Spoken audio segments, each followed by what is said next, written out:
What's good? What's good? What's going on, everybody? What's going on? We are live back in the dungeon. As always, it's your boy Doc Holiday, and this is HBCU Tonight. As always, make sure that you like the stream. Make sure you comment, share with your folks, and most of all, subscribe to the channel. Become a part of the hottest HBCU podcast family that's out there right now. And make sure that if you want to get the exclusive, all you have to do is just hit that join button outside of the chat. And we got the two tiers, OverDrive Blue and OverDrive Purple. Make sure I have to say that slow. All right. So, had to make sure I say it that slow tonight. But get into it before we roll up into tonight's topic. First of all, let's see who we got up in here tonight. My boy Antonio Lauderdale, what's going on, my bro? What's good, bro? Jay Blue, as always, how you doing? And Mr. Quay, how you doing, man? Chuck Hunt, as always, trying to get into it with the weekend. Mr. Harris, as always, how you doing? How you doing tonight? Everybody, I hope everybody had a good Friday night. Had a good day at work. I know I did because it was boring.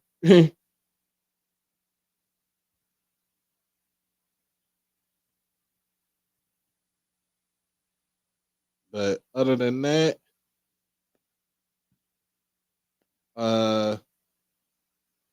I see a lot of folks are digging into FAMU's tale about what's going on, about the series. And I just want to let everybody know, you haven't won in four tries. You have been outscored 66-9 in the last two games combined. I'm gonna need you to have several seats. We got my boy Blue as always. Los, what's going on, man? Texas Southern in the building. Miss Mary, how you doing? Make sure I let everybody see. Got my guy Los, my boy Blue.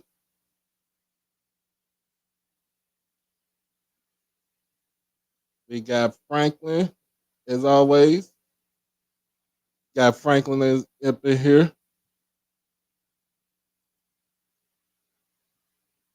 The Bishop, Mr. Campbell. Oh, I didn't get to watch the game. I ain't watched that game, man.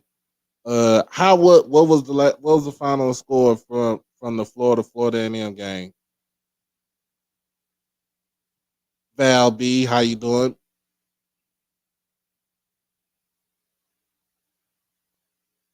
I didn't get a chance to watch that one.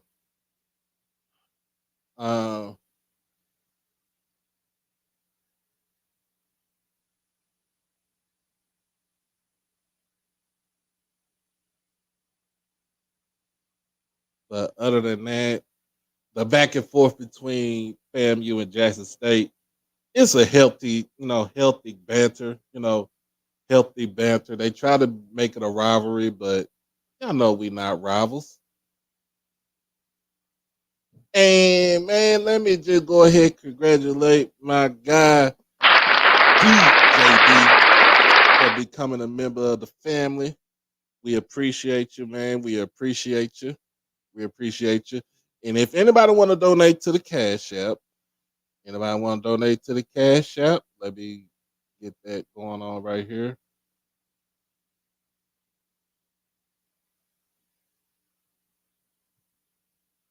Make sure you donate to the Cash App. You want to donate to the Cash App, there it is right there. And if you also want to donate to, just throughout on the channel, you can use the super chat and the super stickers for the channel. So that way you don't have to worry about doing the Cash App. But we appreciate you, DJB, for joining the family.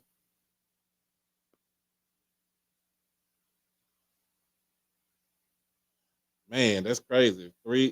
Florida won 3-0. Is this a double elimination, or this is a single elimination game right here?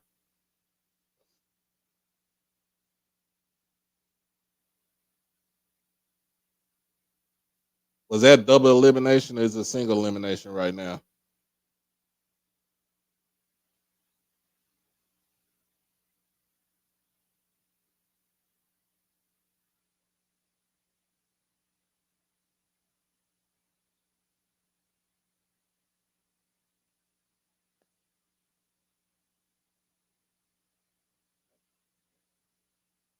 Okay, so it's double. So was this the first game? It was the first game today, or was this the second game? Okay, so they play UConn this weekend. Okay, cool. Man, at least they have a chance to actually redeem themselves, and they can try to make that actual final, the actual final game to try to get out of that region. So that is a tough region to play in right there.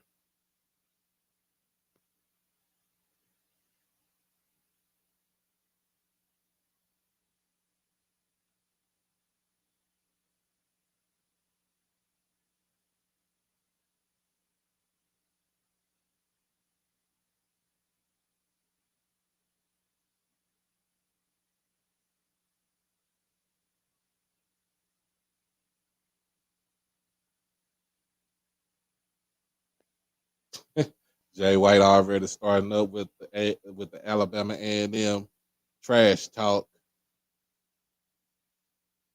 Oh, settle down, Seabiscuit. You gotta get to him first. You gotta get past the other ones first before you think about FAMU.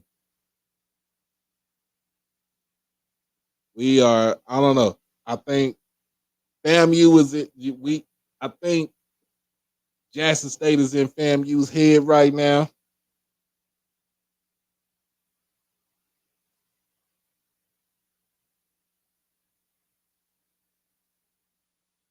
Man, Mr. Campbell said y'all ain't winning over 5 games this year. Boy, he said y'all not even win over 5 games this year.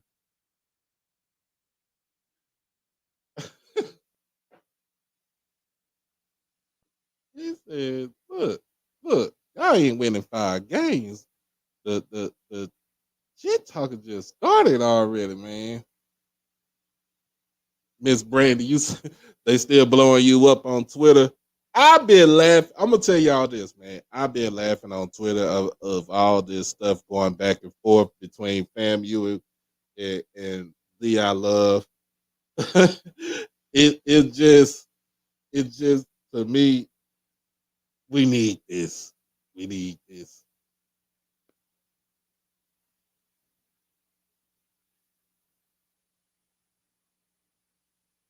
We need this. We need this, man. But it's crazy. It's funny, man, that we can go back and forth. The game is September the 3rd, and we ain't even got it to June all the way. Like we just started a month off.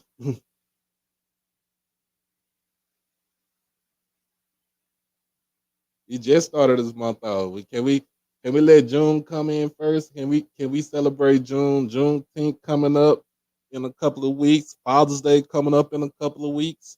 Can we celebrate? Let's celebrate those right there before we get into the trash talking about the Blue Blossom Classic.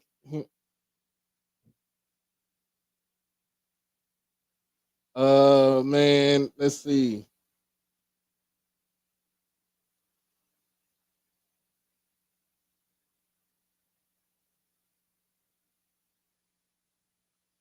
Oh man. Brandy didn't cause no trouble. Brandy's sweet. She just chilling. Brandy be chilling, man. Oh, okay. So they got a so Alabama A&M got a might have another transfer coming in from the OVC.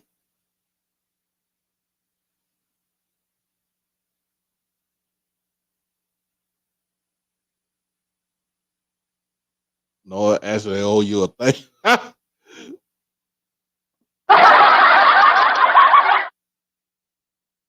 Man, that that back and forth between you and Willie Simmons, that was funny, yo. That was funny. That was so funny. It was funny. But you're right, Franklin. We are focused on South Carolina State right now, so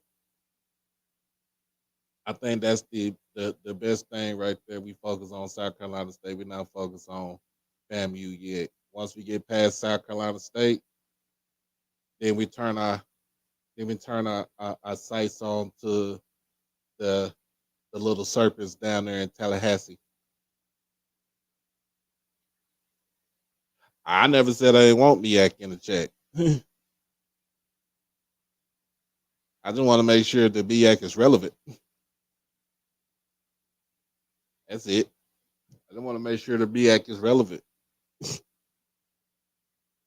I know one thing I did put out there in a tweet that uh, I retweeted with Zoe that Morgan State is going to beat North Carolina Central by 3. Mark my words. Mark my words.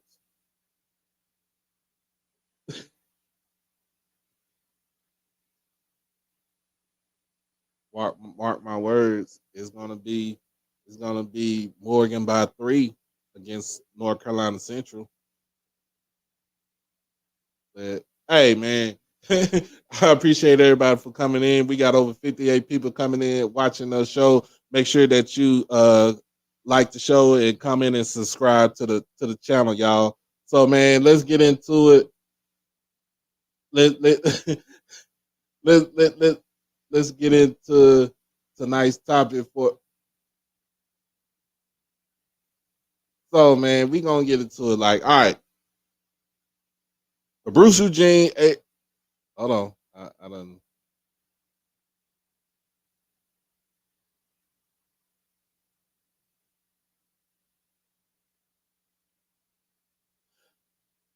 All right. So everybody know. Look, Monday night I interviewed Bruce Eugene. Um, like I said, this is this show that we do. The channel is pretty much if you want to air your feelings out, you have a choice to air your feelings out. And my guy aired out his feelings.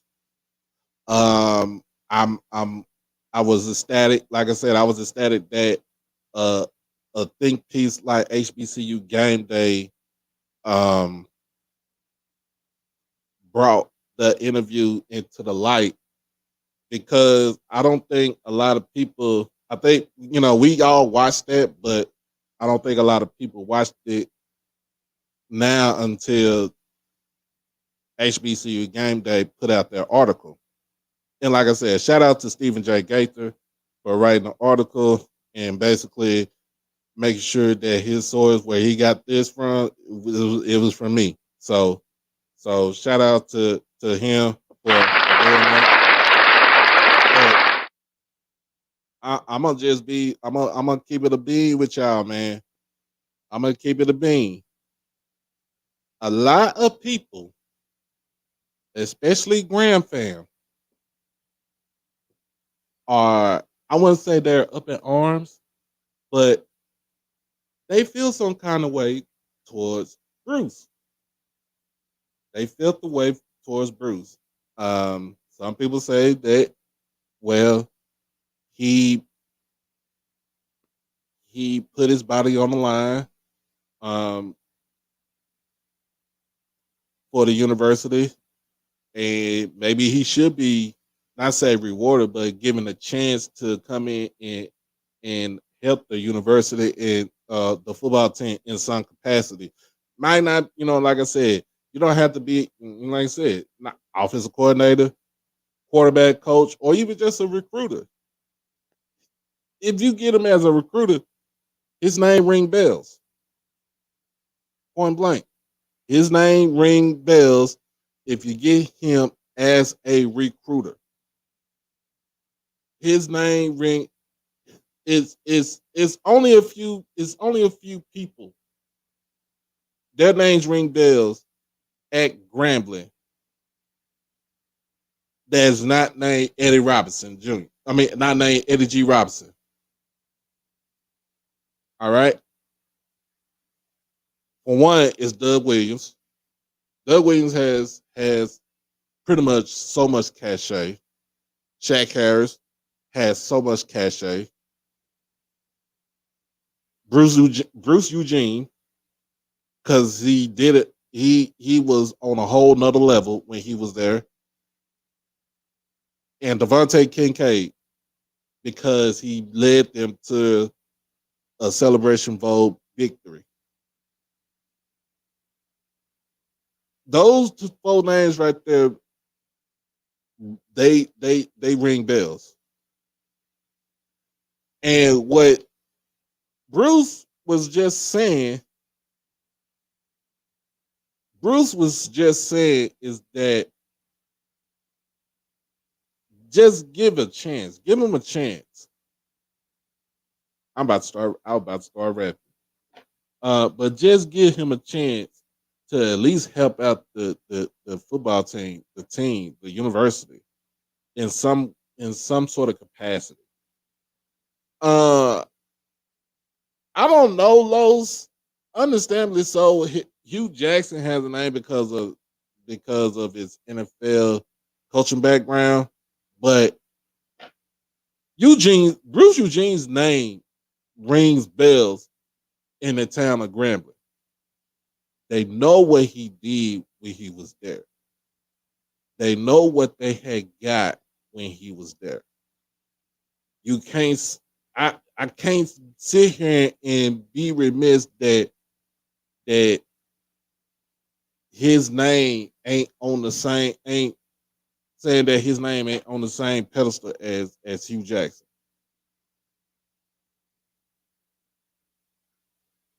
And don't get me wrong, Bruce, like you said, everybody's saying, well, if he would have stayed in shape, he could have stayed in the NFL. If he did this and he did that. But the thing about with Bruce is he got a chance to do what he loved to do. He got a chance to play some professional football, but now his thing is giving back and helping kids and develop kids and making sure that they go to college.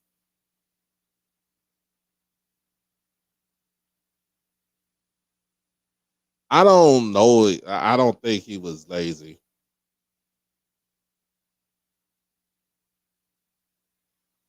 I don't think he was lazy. I don't think Bruce was lazy. I don't think he's lazy. I don't think he was lazy. That we can't put we can't put a label on somebody where we don't know if it was fact or opinion. But a lot of people, I'm just saying, a lot of people, a lot of in his grand fam, they was like, well, like I said, most of them was like, well, Hugh Jackson is doing a job. He's doing a good job, and he's he's moving the program in the right direction. Not saying that he's moving. I'm not saying that he's not moving the program in the right direction because I feel like that he is, but but you got to go out there and produce wins. That is the main thing. You have to go out there and produce wins. You have to put your team in in in a position to be able to be successful. That's what I'm saying. And no, Russell, Grambling and FAMU will not run the SWAC this year. That will not happen. I'm just letting you know. Stay off the booger sugar. That is not happening. What's going on, Mr. Hardy? That is not happening. We need to put the booger sugar down.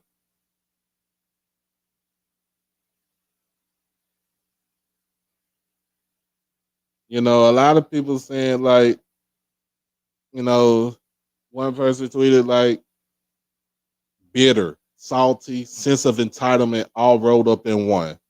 Just be an alumni and support the program or not.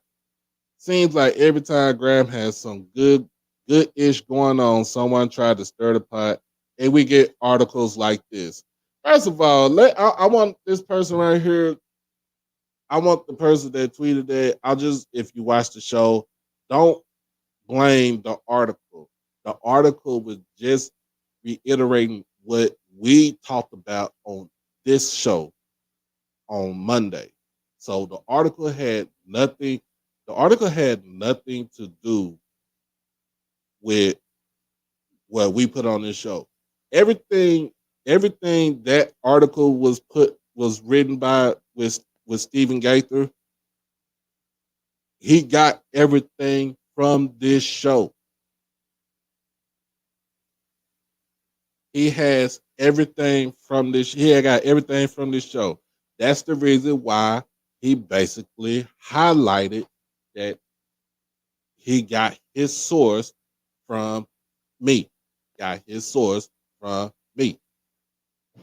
He didn't have to say, he didn't have to ask, but long as you credit the source came from me. It didn't come from nobody else. It came from me.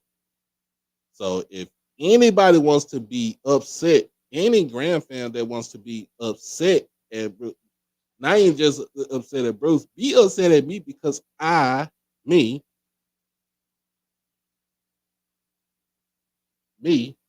I was the one that interviewed him. He wanted to air out his differences. I gave him the chance and I gave him the platform to do that. So let's not jump on Stephen Gaither and HBCU GameDay.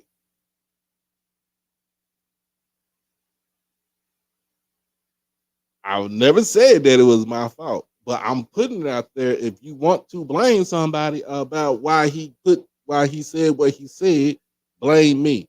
Don't blame Stephen Gaither. He just reiterated in in a more traditional journalistic fashion.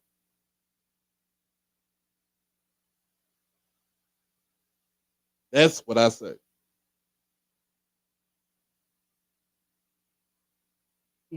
I didn't cause anything. I didn't cause anything. I didn't cause no chaos. I didn't cause any. I didn't cause anything. You know what I'm saying? Y'all know I don't do mess. I don't do mess. But I wanted my man because he was on the show. I wanted my man to get whatever he had on his mind, whatever he had on his heart, get it out there. Because either way it goes, if it wasn't on this platform, it might have been on somebody else's platform.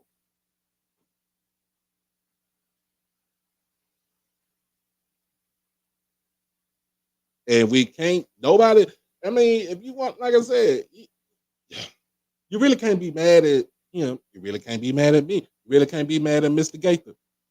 You can't be mad at either one of us. No.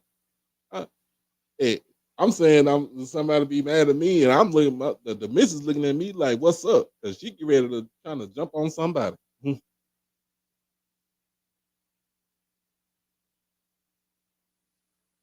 Mr. Ford, if you try to jump in, come on in if you can.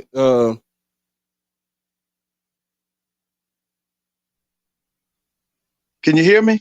Yes, sir. We can hear you loud and Hey, clear. Hey, how's it going? I'm doing good. I'm doing good. All Uh, right, all right. we had a good interview yesterday with Jacoby and Morgan. Yeah, I watched. I listened to some of it. Yeah, Okay, okay, yeah. I think that young man has made a great move. I think she's made a great move. Listen, time will tell. I think yeah, he's made a great move. yeah. So I just want to get this. I just the missus is looking at me like I'm ready to jump on somebody with a peanut butter and jelly sandwich in her hand. But I say this, Mr. Ford, and I'm Uh-huh. just saying this. People Mhm. like this is a fallout of what Bruce said on Monday. And what he said on Monday, I felt like he needed to say it. If he Mhm. wanted, I felt like he needed to say it. He felt some sort of way, Right, and he wanted to get his story out. I don't think a lot of people. I don't think a lot of people knew, was knowing what's going on behind the scenes about what between him and Grambling State. Well, not even just it's not Grambling, but really Coach Hugh Jackson. That right, that was the issue right there. I think he has. I think he has more love for the university than anything. First and foremost. right. Um, but I was reading some of these tweets, and some people's like, one person tweeted that Bruce was bitter and salty, and he felt like he had an assistant entitlement. I don't think it's assistant entitlement. I just think that he's not getting that fair shake.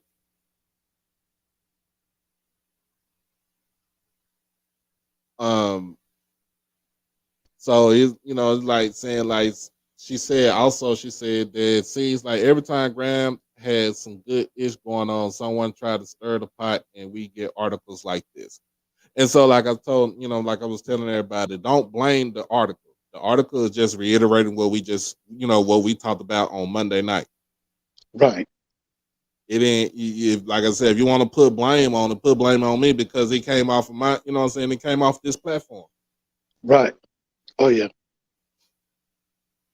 I feel like, and I feel like that in in some sense, in some sense, Bruce could actually help the football team in some sort of capacity. You talking about the all-time leading passer at Grambling, talking about the second all-time leading passer in SWAC history. You talking Right, about a man that has done so much for their university during the time that he was there, and you can't even give him a grad assistant job. Like you said, you ain't got to be an offensive coordinator. You could be giving an offensive analyst. You could do a QB coach. You could do a recruiter, a grad assistant, anything, anything. He just wants to help out his university, and a right. lot of people see it as the 3-8. You went 3-8 last year. I don't know too many people that will go 3-8 in a season and don't have a short leash.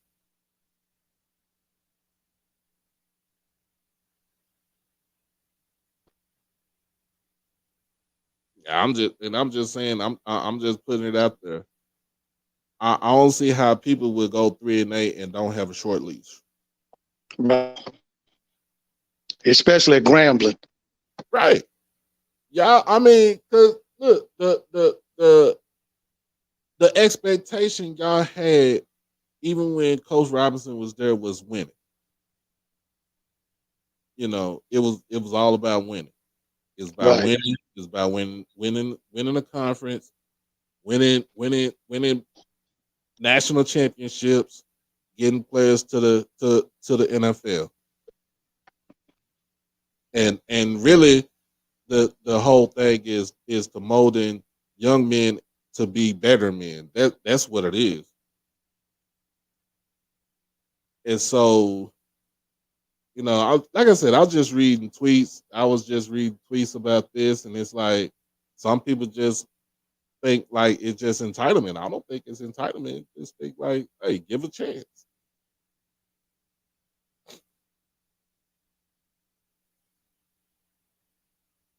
Uh,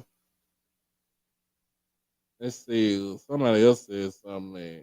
I don't think it bothered me, but it kind of was out of left field for a second.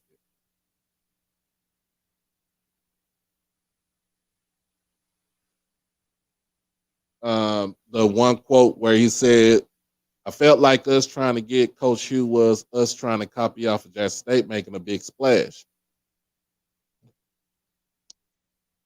I And agree with that.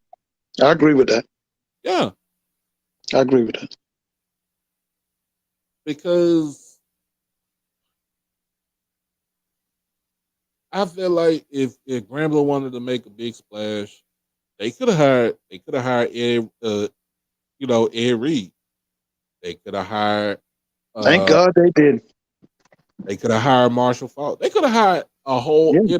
any plethora of former athletes that's into coaching, and it Yeah. would have been a big splash, and it would have kind of rivaled what Jackson State did when we had hired Deion Sanders. Right. Right. Mhm. So I agree with them wholeheartedly, and I understand, and then I understand where he was coming from when he said that we were the ones who started that we had that big splash. And of course, yes, you had the big splash when you brought Doug Williams in the first time. Oh yeah. Oh yeah. Like you brought it in, you brought Doug Williams in. He made a whole bunch of noise, and he was not fooling around.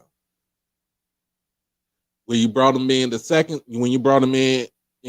second time around, it really wasn't as that much splash. It wasn't that much cachet because you seen what had happened the first time.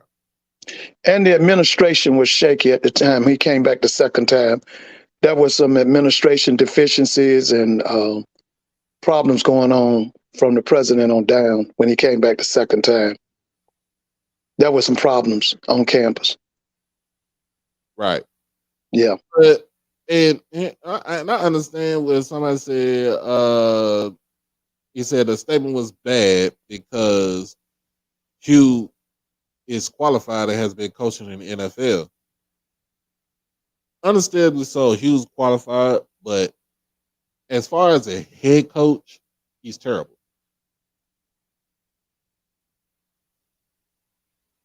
If you see it, I'm just saying it.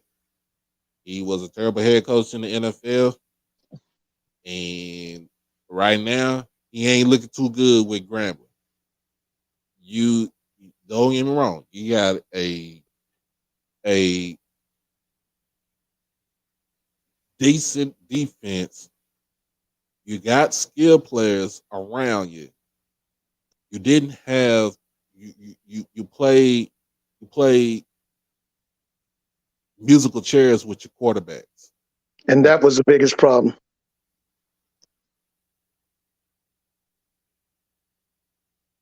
So that was the main thing where the season just went sour. But Yeah. then too, when you start seeing where, hey, he took the G's off the helmet because you got to prove that you can go out there and win and do this and that. And it's like you do that at the you do that in training camp.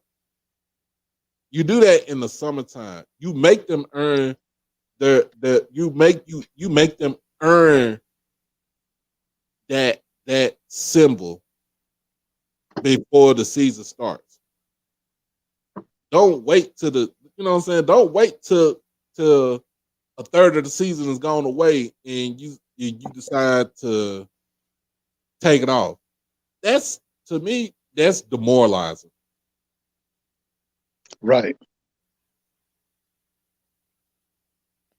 It was demoralizing. It was demoralizing to those kids. It was demoralizing to those kids, and then it was demoralizing to the alumni base.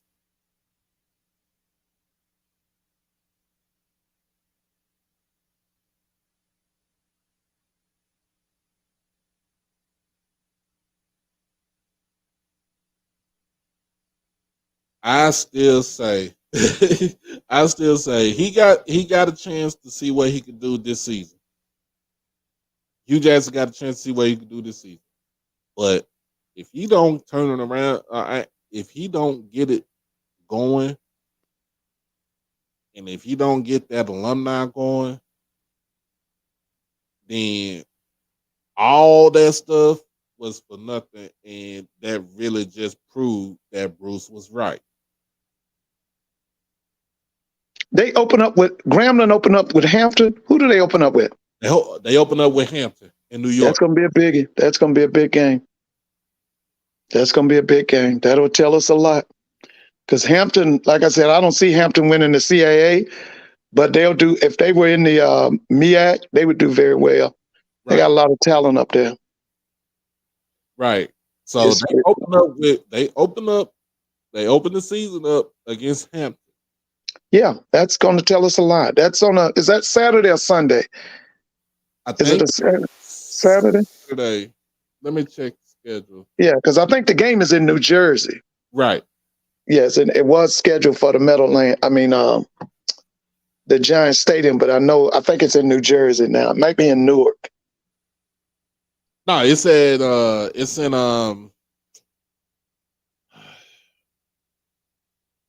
it's in the Meadowlands, but it's not at MetLife Stadium.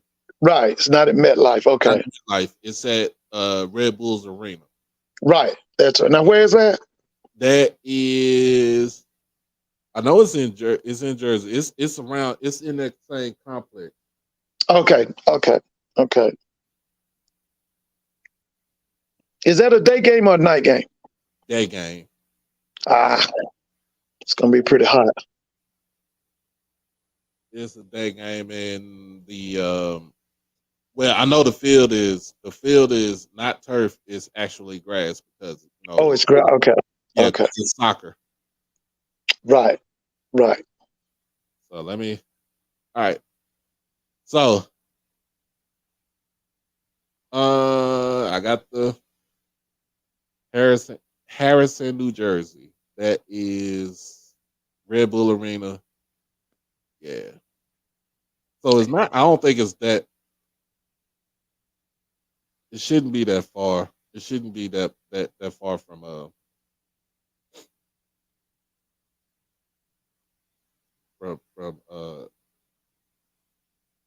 New York. Right. Okay. Who is the second game? Who's the second game for Grambling? Second game from Grambling, that's when they go to LSU. Whew. Who's the third game? Third game is when they play Flomo.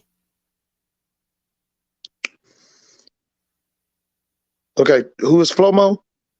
Florida Memorial. Oh, okay. So and who's the next game? The next game is Texas Southern. That's in Grambling or in Houston? That's in Grambling. Okay. Well, the first two will push them to the limit. Right. Third one should be an easy win. Yeah.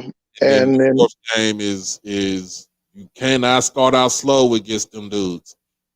Yeah, now I watched the Grambling Texas Southern game last year, and Texas Southern beat us up pretty good. Matter of fact, I thought our players quit in the second half.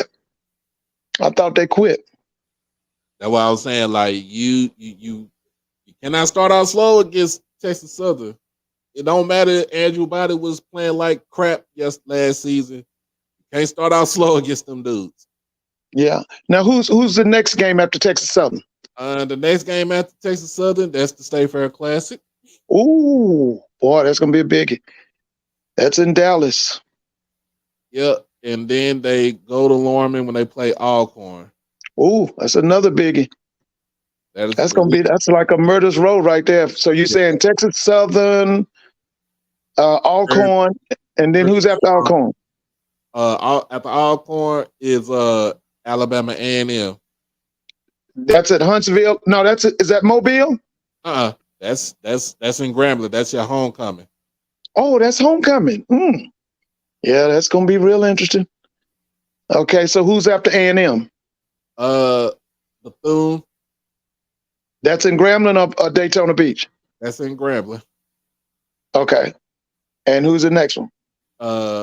Alabama State. That's it. That's one is in Mobile. That's the Port City Classic. Okay, that's in Mobile. Okay, okay. That should be a big class. Hopefully it's a nice crowd. That's at Ladd Stadium? Yeah, it's at Ladd People Ladd Stadium. Stadium? Okay. Ladd People Stadium. And then after that, is the Bayou Classics next? After that is Pine Bluff. Okay, Pine Bluff. And then the last game is the Bayou Classic. Bayou Classic. So their schedule is pretty tough. Yeah, they gotta play now. They gotta play. I've said this over and over. You remember I said that. What schools did I say in the SWAC are impatient? Remember that? Grambling. Okay, they number one. That's right. Yeah. They joined the conference is FAMU. FAMU, man. So, hey, regardless of what Bruce said, he got to win. He got to win. Bruce didn't put no pressure on him. The pressure's there. You talking about a school that produced now is Coach Robinson the winningest coach or the second winningest coach in college football? I think he's the second winningest coach. He's second as winningest coach. I know at one time he was second, but after they took those games from Joe Paterno, I think it went back to him. Right. Yeah. So you're talking about a school that has produced a coach who at one time was the winningest college football coach in America. Like you said earlier, this is the school that gave you Doug Williams. Okay, first round draft choice, Tampa Bay Buccaneers, the starting quarterback for the Washington Redskins when they win a Super Bowl. This is the school that gave you Buck Buchanan, Willie Davis. They have 4 Hall of Famers? How many Hall of Famers Grambling have? I think they got 4. Okay, let's name them. Okay, it's so you got Buck Buchanan, Willie Davis. I'm about to say it ain't Willie Lanier because he's from. Yeah, he's from Morgan State. Willie Lanier is from Morgan State. But so we're saying Buck Buchanan, Willie Davis, old man Willie Brown, who's the fourth? Huh? Let's see. Who's the fourth? Who's the fourth one? Let me see. Is it Charlie Joyner? That might be it. Charlie Joyner. Yep. Charlie Joyner. So you're talking about a school that has 4 Hall of Famers? Listen, he got to win. He got to win, man. He's got to win. I'm going to be honest with you. I was shocked and dismayed when he told a story about Noah being put off the team and then that offensive lineman being put off. I'm not used to that kind of stuff. And I know that's not the tradition at Grambling. No, if you got something to offer, they're going to get the best out of you. That's what it was when I was there. Right. Because I'm going to be honest with you, like I told him on your show, I assumed that Noah left to be with Coach Dooley because he probably thought that Coach Dooley's offense was better suited for him, but I had no idea he had been put off the team. And everybody knows one of the things we always looking for is offensive linemen. And you're going to put an offensive lineman off? That don't sound good. That don't sound good. So all my thing is time will tell. Time will tell. But, Doc, let me say this. I want to say kudos to Florida A&M's baseball team for representing the SWAC in the regional down in Gainesville today.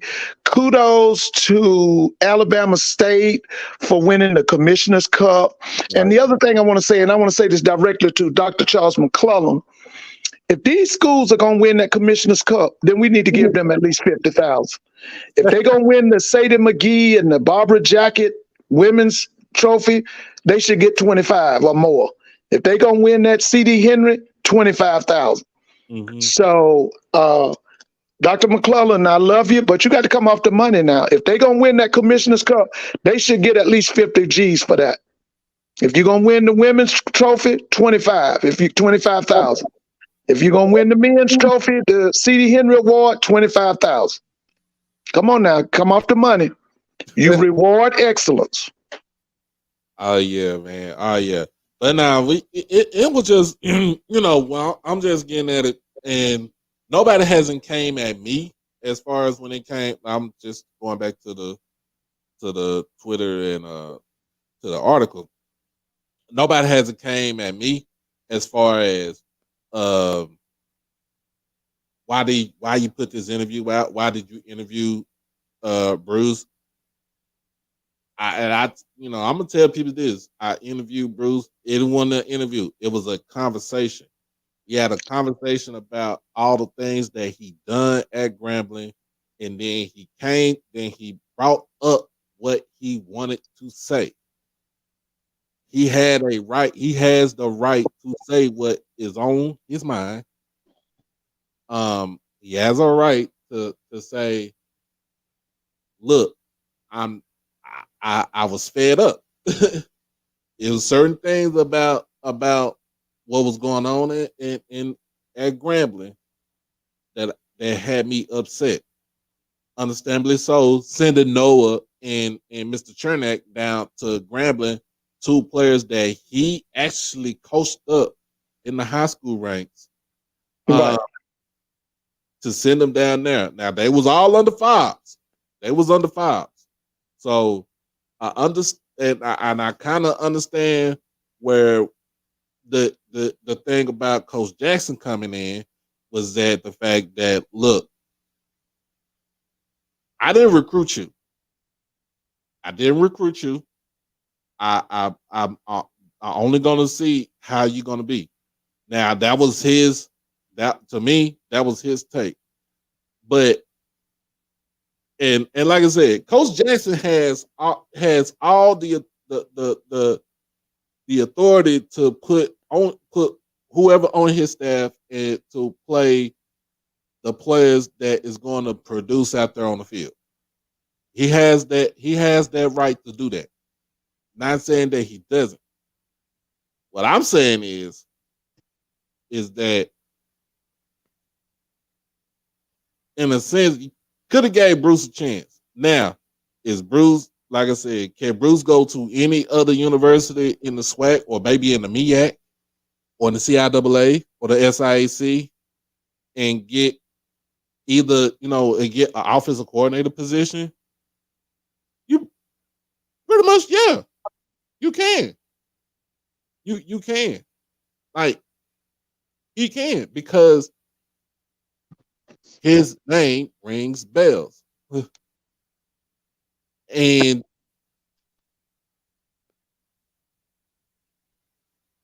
and that's true. Hugh don't owe Bruce nothing, anything. Hugh didn't even owe Devontae Kincaid anything.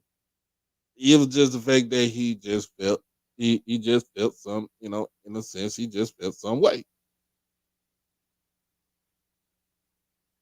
And I feel like he needs to be a QB coach somewhere in HBCU football.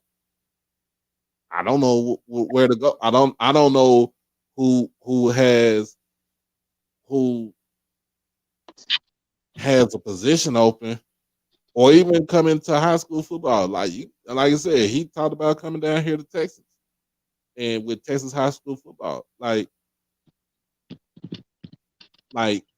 if you could come into DFW, if you go to a school like, say, South Oak Cliff, or you could go to a school like a Duncanville, or you go to a DeSoto, or even a Cedar Hill, and be a OC or a QB coach. Hey, I hope we can get him in the SWAC. With that kind of expertise and the people that he's trained on, I would, like I said, if it might not be a place for him at Grambling, but I'd love to see him at Texas Southern. I'd love to see him at Southern, yeah, Alabama State. There's a place for him. It might not be at Grambling, but there's a place. Because I remember when I was in the SWAC, I think Doug Williams was an assistant coach at Southern. mm. I think he was an assistant coach at Southern. So I think it's a place for him in the SWAC. I just hope somebody will make that move.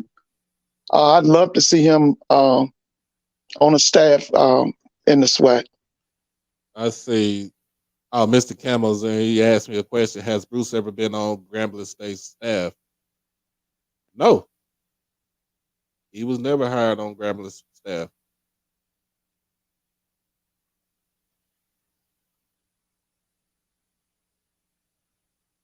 He was never on the staff at Grambling. Like Bob's didn't hire like Broadway, and like nobody brought this man back to North Louisiana.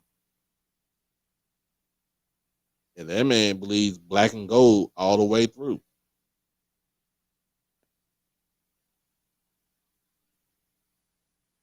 He might have been, and he might have, to me, he might have been mad at Fobbs. He might have been mad at Fobbs.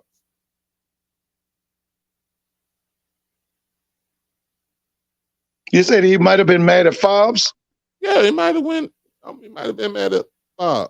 But not about what? About not even giving a chance to come in and be a position coach. Oh, okay. Because I know I know Doolittle was quarterback in OC, right? Yeah. Yeah. Yeah. The year that they won the SWAC, I mean the Celebration Bowl. Uh-huh. Yeah, he was the OC. See, and the quarterback coach, I think. Yeah. But I think he'll get a shot. He'll get a shot. I feel like he will get a shot. Yeah, he'll get a shot. I mean, with him talking on his platform, and that's kudos to you too, Doc, for having him. Because now I still want you to get the commissioner, and I'd love for you to get. Have you had Ashley Robinson yet?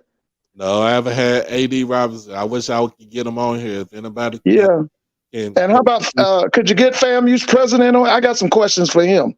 I don't know about FAMU president, but I'm gonna see if I can get AD Sykes on here. Yeah. Kudos to you. That was a great job of getting Bruce online. Great content. I thought it was a great interview, and I hope that you will continue to have these outstanding interviews with, people from the past and the present. Right. Yeah, I was really happy when I turned. I watch you on my phone. When I saw you were talking to Bruce Eugene, because I will tell you, when he was playing, we were definitely watching him. Oh yeah, we were watching him. I'll never forget him. When I watched him, it's like, you know what, this dude is. I don't care how he looked as far as being overweight. Yeah. I don't care what nobody can say anything about Jared Lorenzen, but that's right. The damn ball. Yes, he did. Do you remember Sonny Jurgensen? Yeah, Sonny Jurgensen Jurgensen looked like that. Yeah, I remember. What's the name was like 40-something. You remember George Blanda? George Blanda. George Blanda was like in his 40s, man. He was out there playing. Football player. Yeah. Oldest football player. Because he played to like 47, 48 years old. He played many, many years, man. George Blanda was the quarterback, and he was I think he was the kicker. Yeah, he was the kicker. He was the kicker. Yeah, he had played. I'm trying to think now. He had played. His college was Kentucky. Was it Kentucky? His college? Blanda. Yeah, where did George Blanda come from? Wasn't it Kentucky? Because he was an old guy.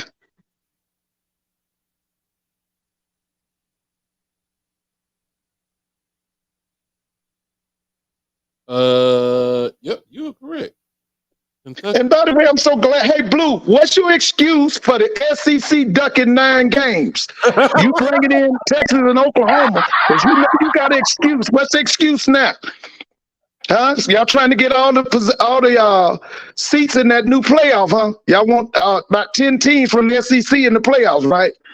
Because it don't make no sense that y'all getting Texas and you getting Oklahoma, but you don't want 9 conference games. Now, what's the excuse for that, Blue? Because you know you got a million excuses for them Power 5 schools. But if one of our schools play Florida Memorial, you got a lot to say. What's your excuse for that, Blue? I don't know about excuse for that. I didn't even I looked at it earlier. I didn't get to read it, but I'm like, y'all playing 8 games. Yeah, and they're getting 2 new schools in the conference. They're getting Texas and they're getting Oklahoma. But I know who it was. It wasn't nobody but Georgia and Alabama. Oh no, they don't want no more games. Blue was against that. When he's getting 8 games or 9 games? Blue said he always wanted the SEC to play 9 games. To be honest with you, Blue, y'all should have to play 10. You should have at least 10 Power 5 wins to get into that playoff. You should stop picking on Samford and what's that school? Jacksonville State that you beat up on like you beat FAM. And what's that other school they beat up on? McNeese State. What's that? Tennessee, Martin. Man. Yeah. Stop beating up on them people. Oh man, that was funny. That was funny. Oh man.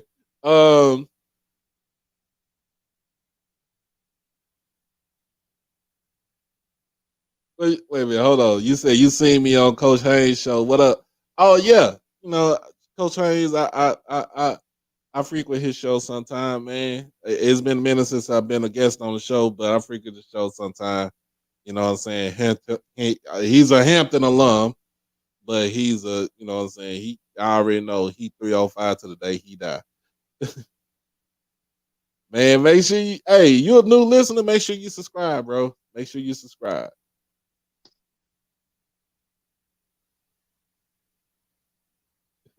Blue said check the show. He said check the receipt from the show in 2019, Mr. Sport. Okay, what did he say? What did he say? Check the receipt for the show in 2019. He said that the SEC stays ducking the smoke at out of conference games. There's that Blue. So y'all want to keep beating up Sanford, huh? And Mercer, beating up Sanford, Mercer, who at Georgia State. Whether we could, I better stop saying. Georgia State went up to Knoxville and beat Tennessee. Was that 2 years ago, or was it 3 years ago? It was a couple of years ago. I hated that game right there. Yeah, that was under Jeremy. Oh my God, that was under Jeremy Pruitt. That's right. That was under Jeremy Pruitt because this guy. What's his name? Josh. Is it Josh Heupel? What's the coach at Tennessee's name? I think it's Josh. Yeah, it should be Josh Heupel. That guy got a program now, man. The guy. What they did, they brought the AD from Central Florida, and then he brought Josh Heupel up there, and they got a program. They got that Milton kid out of Florida. He's okay.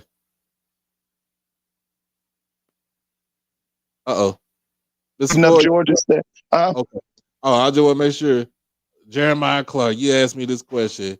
Can you please tell me what position Bruce Eugene currently holds? Bruce Eugene is in the high school ranks.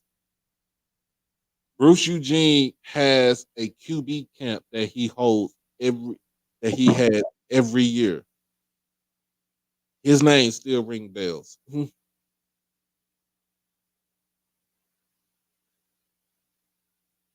in the SWAC, man. We need people like that. Need them in the SWAC. We need them in the SWAC. Yeah, I really would. And like I said, it don't have. Hey, Mr. Campbell, did you go down to Gainesville today? Did you go and support your Rattlers? Man, I wish they said. Did Mr. Campbell go to Gainesville today? I don't know. They said they had 7 hits today, but they couldn't get. They left a lot of people on base. Oh, Florida A&M did? Yeah. Oh, okay, because I missed the game. I saw it later on. So I know the final score was 17-7, right? No, it was 3-0. That was the final score? Yeah. That was the final score. I thought I saw something about 17-7. Oh, okay. So that was close. Yeah, it was close.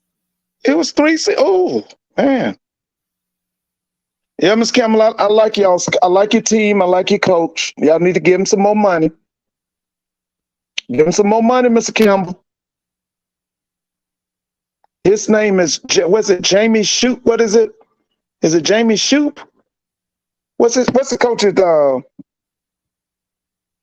hey, Miss Campbell, what's your coach's name? Your baseball coach, is it Jamie Shoop? He said he didn't go. He had a doctor's appointment today. Oh, yeah. Okay. So, yeah, there is Jamie. Hey, Miss Campbell, what was the final score of the game today?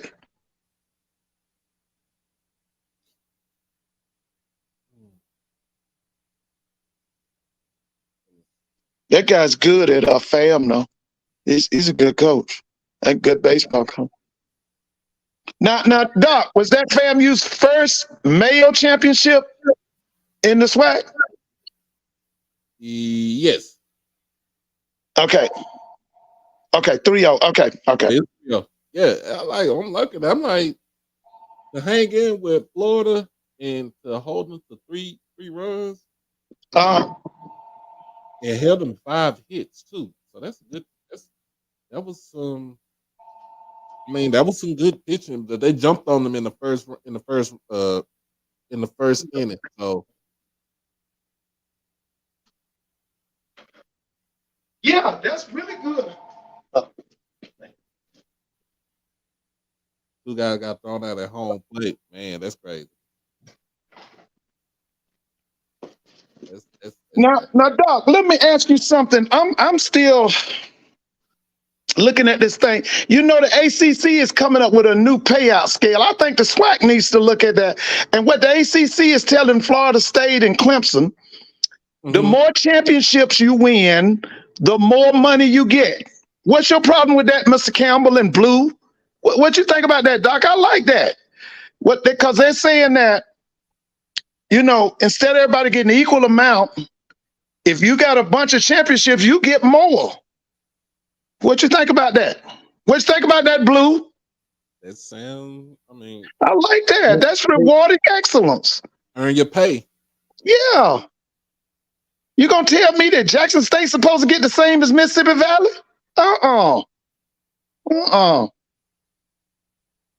Earn your pay. Yeah, I think. Yeah, I think we should look at that program that the ACC is putting together. What you said, Mr. Campbell? What you say, Blue? Let me see what they say.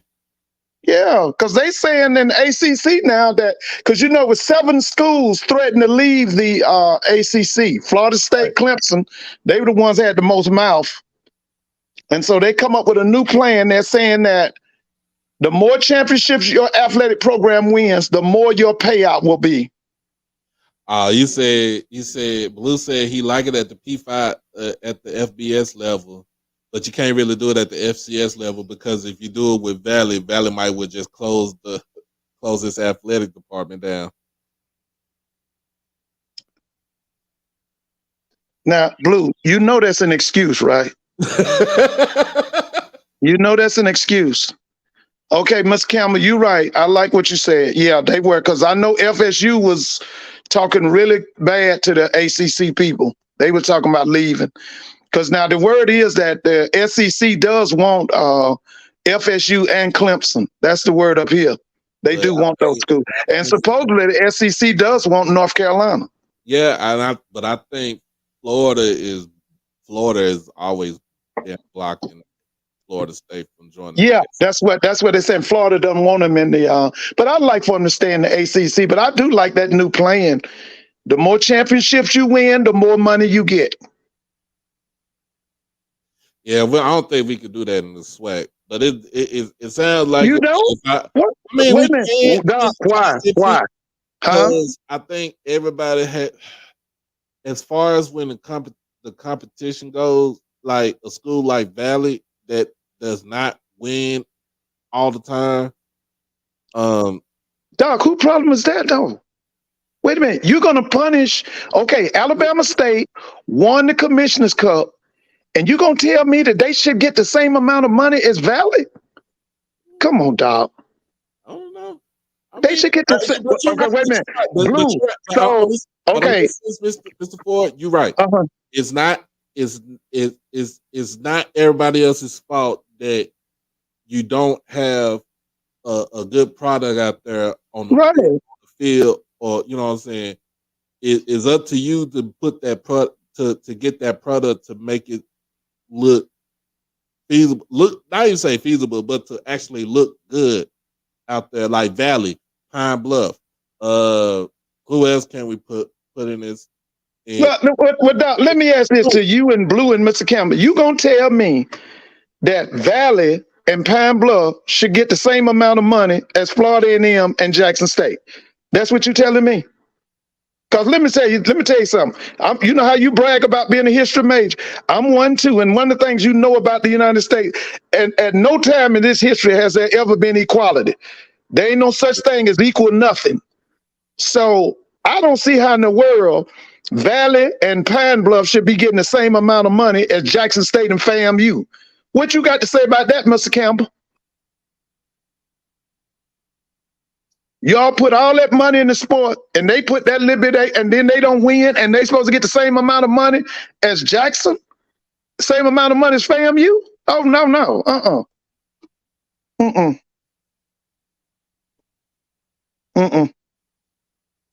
Ain't no equal in nothing in this country. Isn't that right, Blue? Well, let's see.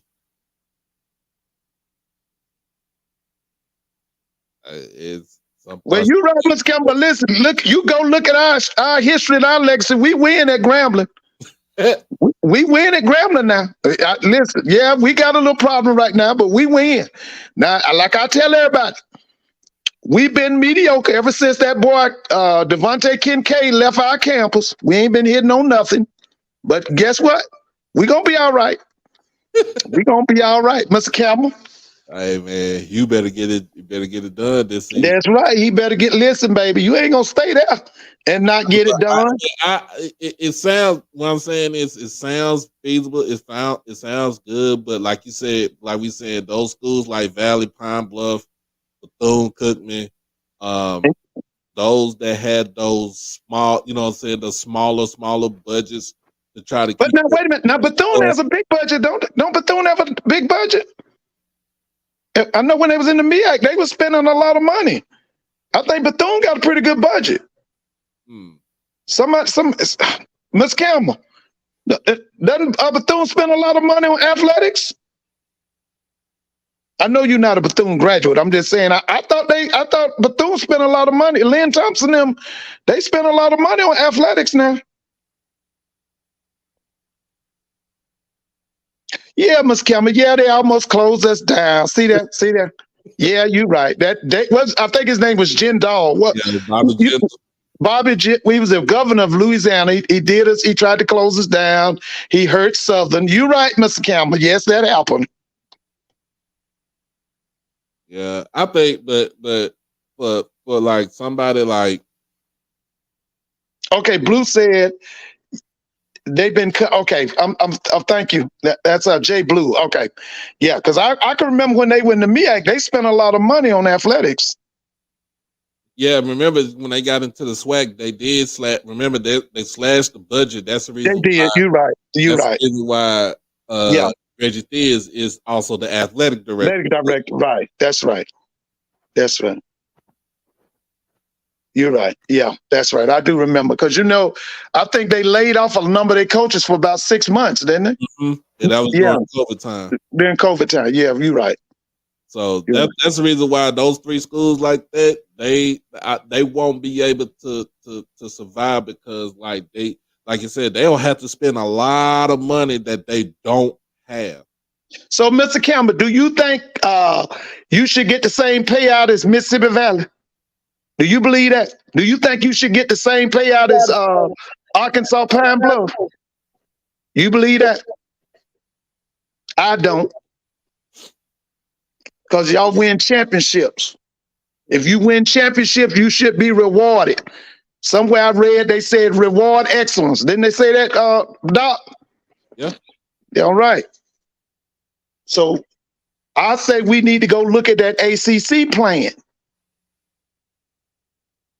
If Alabama State gonna win, gonna have the best program, gonna get the Commissioner's Cup, they should get $50,000 for that, maybe 100. If you're gonna have the best women's program, you should get $25,000 to $50,000 for that.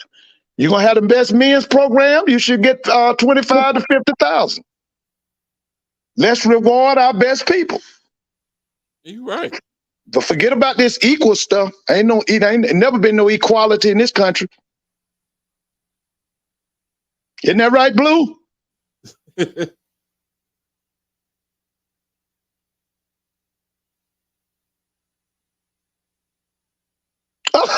Listen, you see this, Mr. Campbell? Somebody said, why ask Mr. Campbell? He from Mississippi. Of course, he thinks Valley should get the same amount. You see this, Mr. Campbell? Mm-hmm. Well, yeah. I mean, shoot. You call Valley the little sisters of the poor. But listen, I remember when Coach Cooley and them was in the SWAC, Valley was beating up people. Y'all don't remember that? And Coach Lafayette Stribling, he was beating up people in basketball. I don't think it's because of the amount of money. They just got to go get the right people. Don't y'all remember Archie Cooley? They called him the gunslinger. He was winning at Valley. You don't remember Coach Lafayette Stribling? He was the pretty boy coach with them pretty clothes on everywhere he went. Didn't he win, Doc? Didn't he win the SWAC? Yeah, he won the SWAC plenty of times. That's what I'm saying. It's not about the money. It's the people they hiring. So we gonna punish Fam and Jackson because Valley ain't doing what they supposed to do, right? That's what we're supposed to do, right, Ms. Campbell? What's going on, Mr. Price?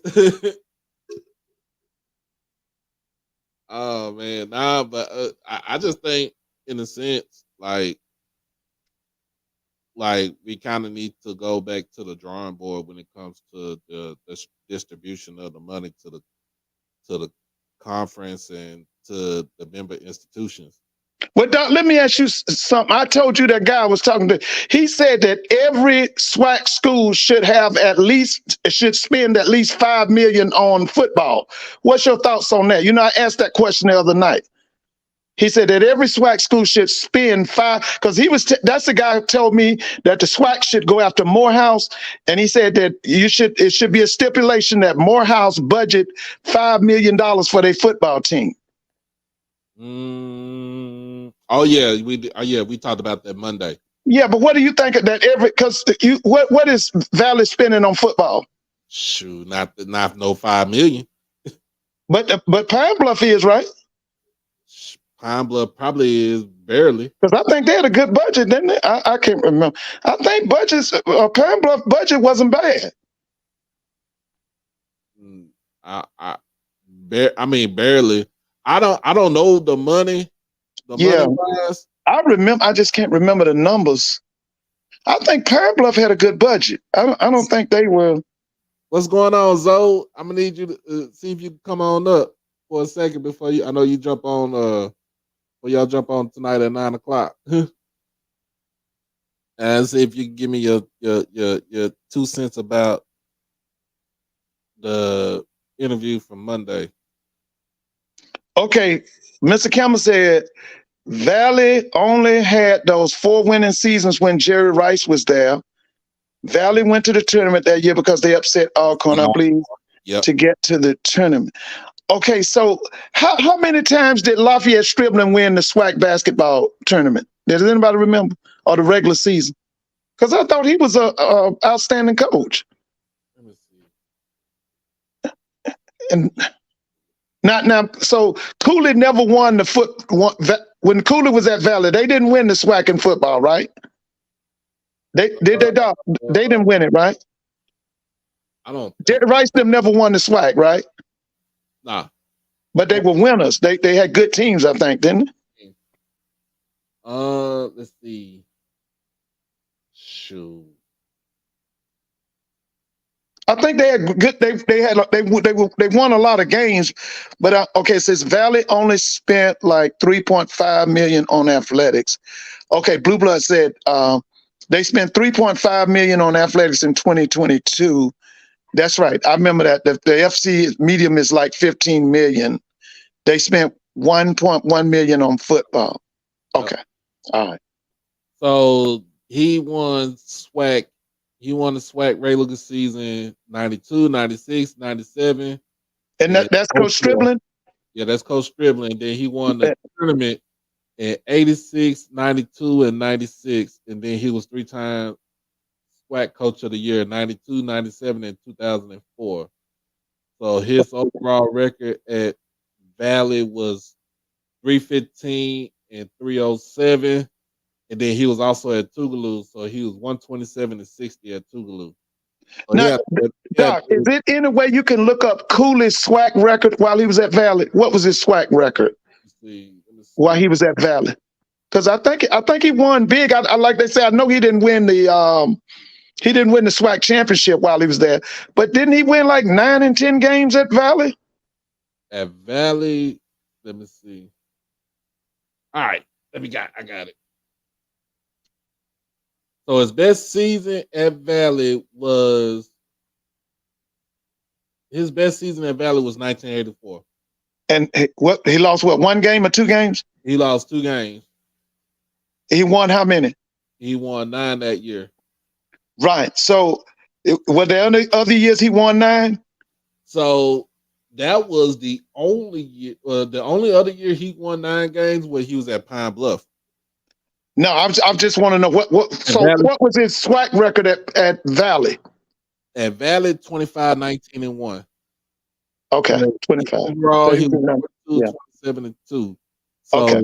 His best years was 83, 84, 85 at Valley. 83, 84, and 85? Yep, that 3-year stretch. Right. He was, pretty much 24, 7 and 1. Okay. So that he came in second in 84 because remember they lost to Alcorn, but they went to the playoff that year and they lost I forgot that season who they lost to, but it was a first round loss. Then he moved on to Pine Bluff because Pine Bluff was still in the NAIA at the time.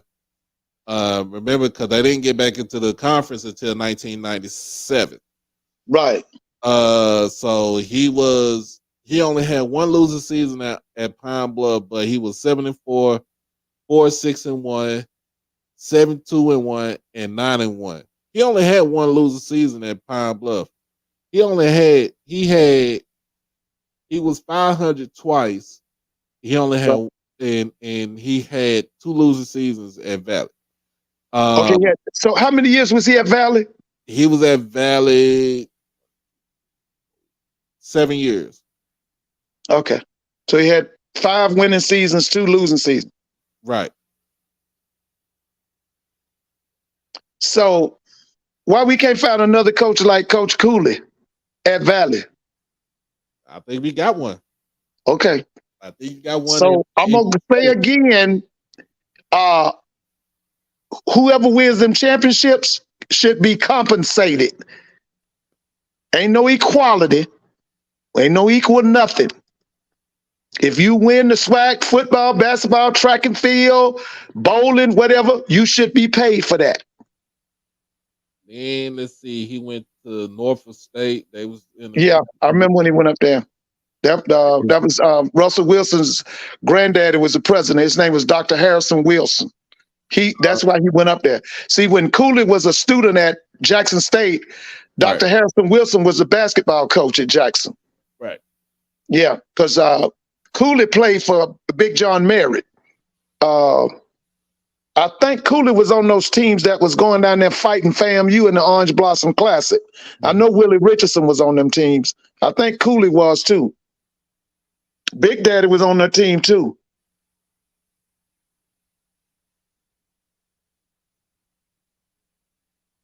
And then he went on to when they brought back football at Paul Quinn.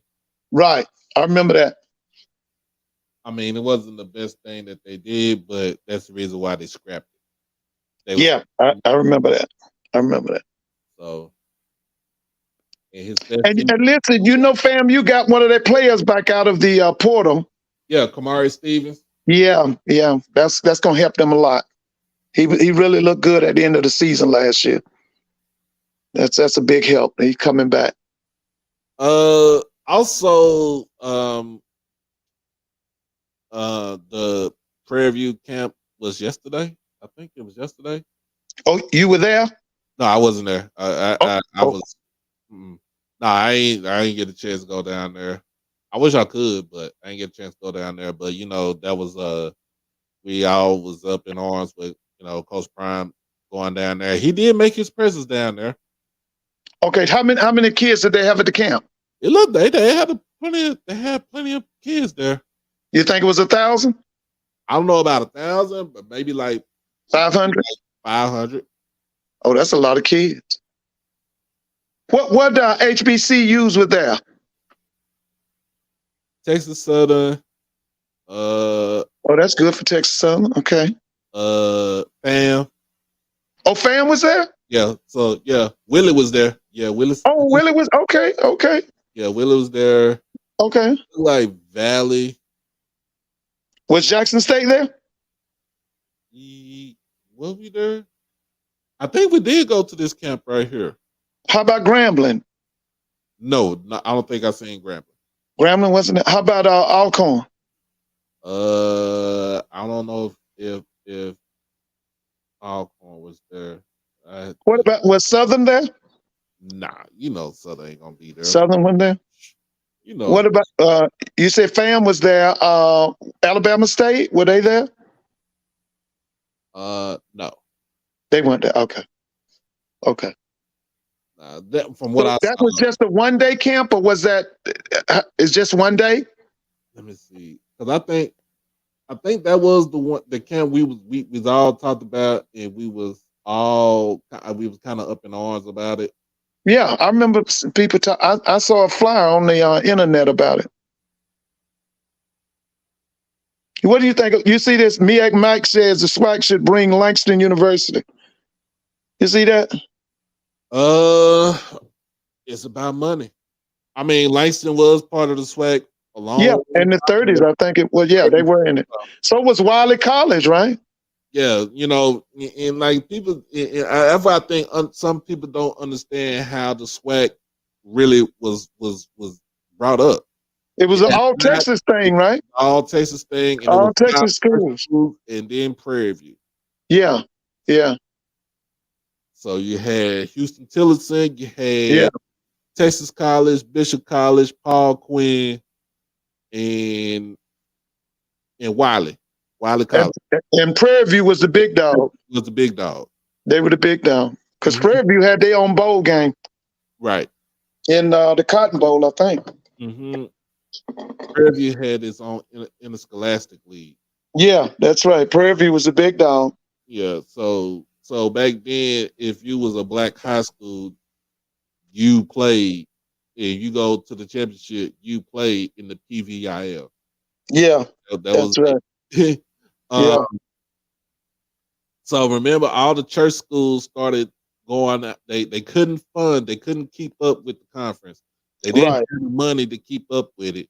So they started dropping football. So then that brings up like your Langstons. It brings up your schools like it was Arkansas A&M. It brings in the Southerns. That brings in the Gramblings. Remember Jackson, Alcorn. Yeah, Alcorn. Jackson State didn't go to the conference until the 50s. Right. I think Wiley was the last one to get out, right? He was the last one to get out. Yeah. And we had not brought back a church school. We had not brought back a church school since. The only one that's pretty much affiliated with the church right now is Bethune-Cookman. Cookman. That's it. Yeah, Bethune-Cookman. We had not brought back a church school. Remember the movie The Great Debaters? Remember the guy that was the star, Mr. Tolson? That part was played by Denzel Washington. Now, he was a coach. He was a football coach. Right. Yeah, Mr. Tolson. He was a football coach. Right. Yeah, so like I said, people don't understand how the SWAC has been, because all of our schools, we either played in the most of the schools played in the SIAC. Most of us were independent. Yeah, and wasn't it a black conference one time called Midwestern? Because Grambling was in something. Yeah, the Midwestern Conference. Midwestern schools like Lincoln was in it. Tennessee State was in it. Langston, Jackson State. Yeah, those schools was in it. Yeah, yeah, that's right. And then Tennessee State got out of it and went independent. Grambling got out of it and went SWAC. Yeah.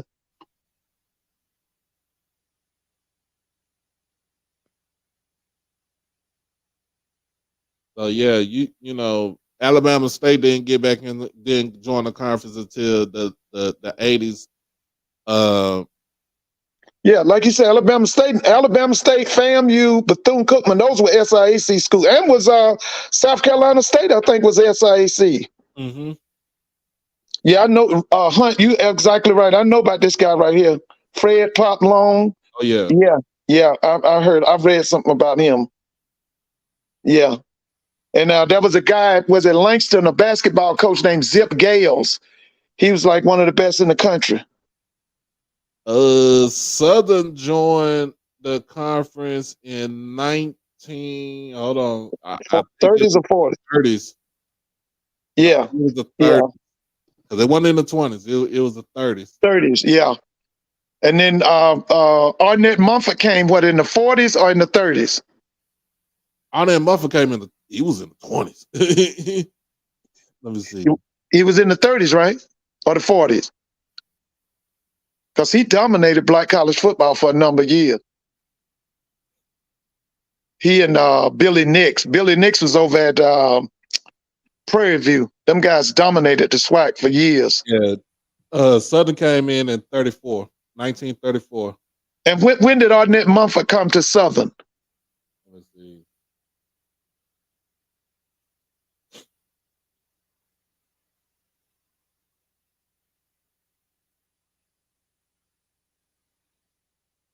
Was it late 30s or early 40s?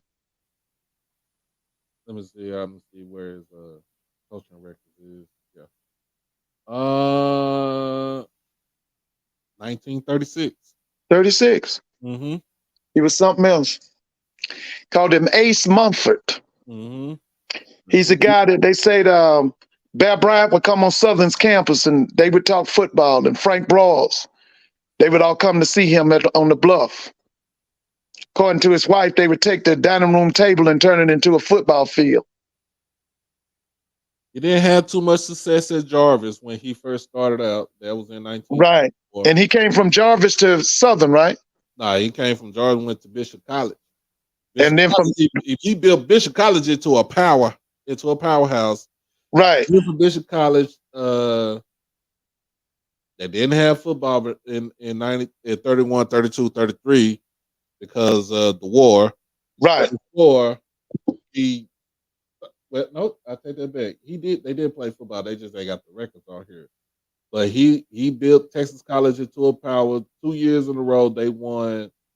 They were pretty much undefeated, 9-0-1. Mm-hmm. And then he gets to Southern.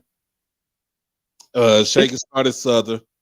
Now, wait a minute. So he was where before Southern? Texas College. Texas College. Okay. Yeah, Is that Tyler? Is that Tyler, Texas? What part of Texas is that? That's Tyler. That's North Tyler right there. That's right. Tyler, Texas. That's the boy that played for the Houston Oilers. That's his hometown. Yeah. Earl Campbell. Earl Campbell. Earl Campbell. Yeah, they call him Tyler Rose. Mm-hmm. Oh yeah. Greg Ward is from Tyler, Texas too. Tyler, Texas. That's right. They used to play Grambling in basketball when I was a student there. We used to play them. We played Jarvis Christian too. So when you get to Southern, 3-5, 3-5-1, 4-1, and then he just turned it out. Oh, he was the man. 38 and then 40, and then he had a 5-year run. You're right, Mr. Campbell. That's right. And Joe Paterno, when he was living, he always talked about what at that time, Jake Gaither had the best coaching clinic in the country.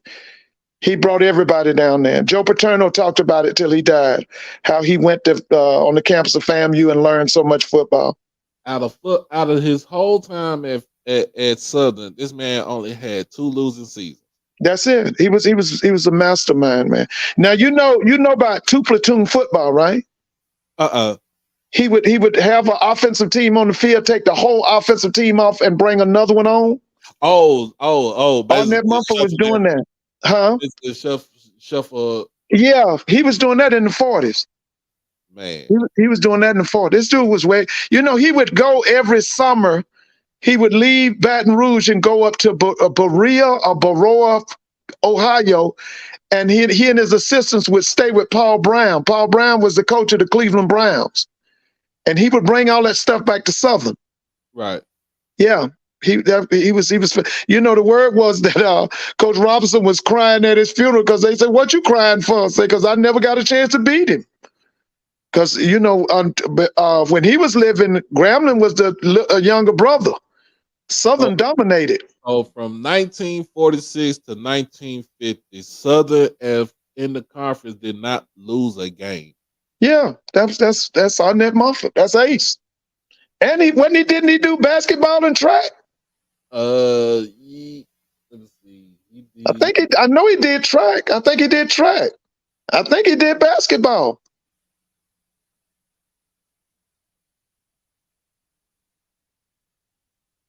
I don't say that he did basketball, but Did he do basketball?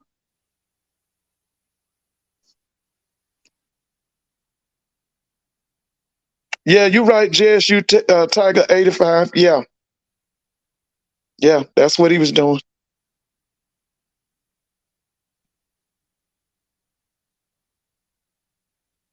nah, I don't think they say he did He didn't do basketball? uh-uh. What about, did he do track and field? Because I know he was athletic director at Southern. I thought he did track and field and basketball.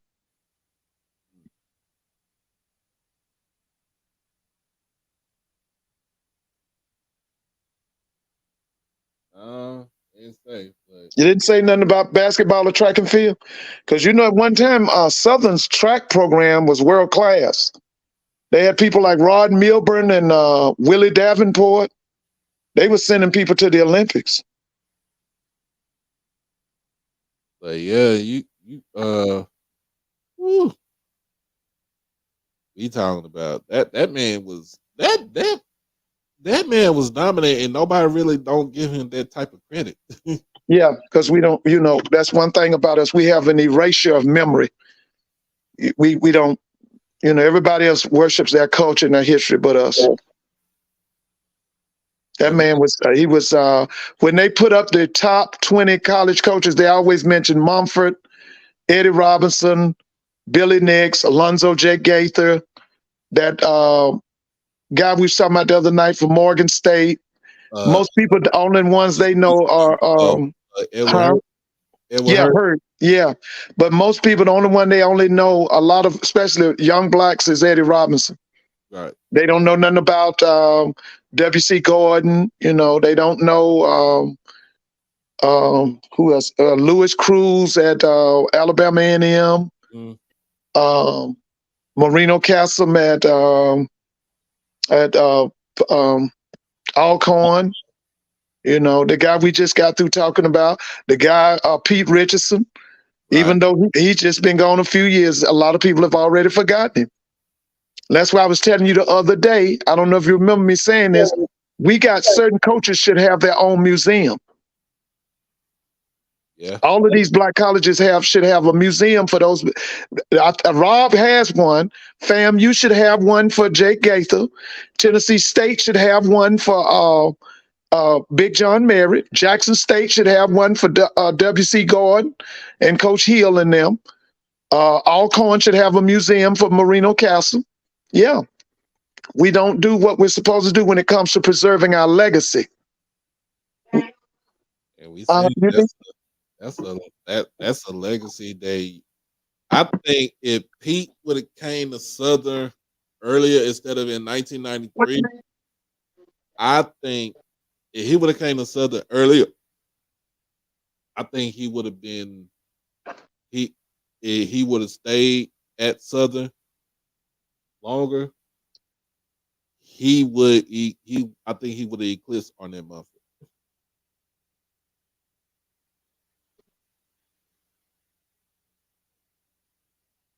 What do you think, Mr. Ford? If he stayed, if Pete Richardson would have got to Southern earlier and stayed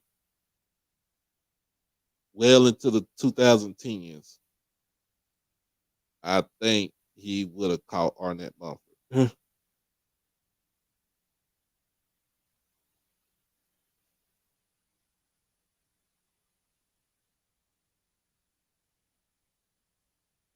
I think that would be the thing.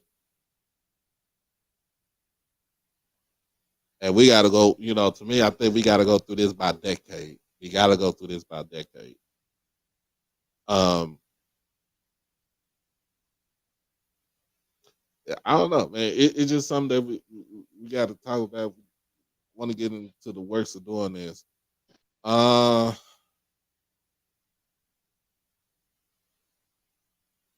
Let's see. So I'm gonna get ready to roll this off because I know a lot of people get ready to go to Ken Clark. It's Friday night.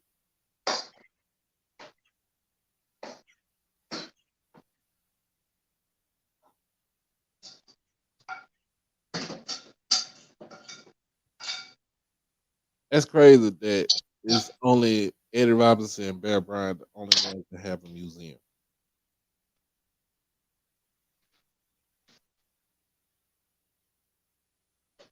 It's crazy that those are the only two coaches in college football to have a museum with themselves.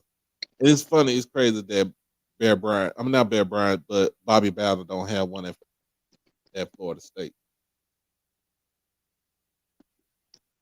I'm surprised at that. He doesn't. Mm. Mm.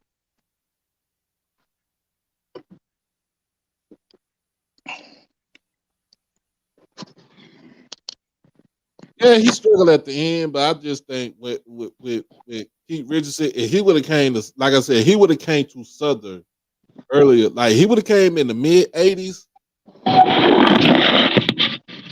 He would have came in the mid '80s.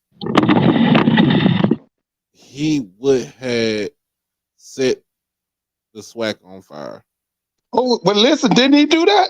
Because I thought he put a stranglehold on black college football, and FAMU's the one that broke it.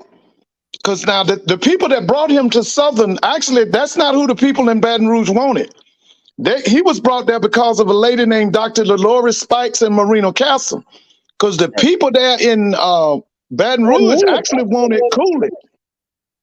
They wanted Cooley. And Dr. Spikes and Castle were thinking outside of the box. They brought him in from Winston-Salem State.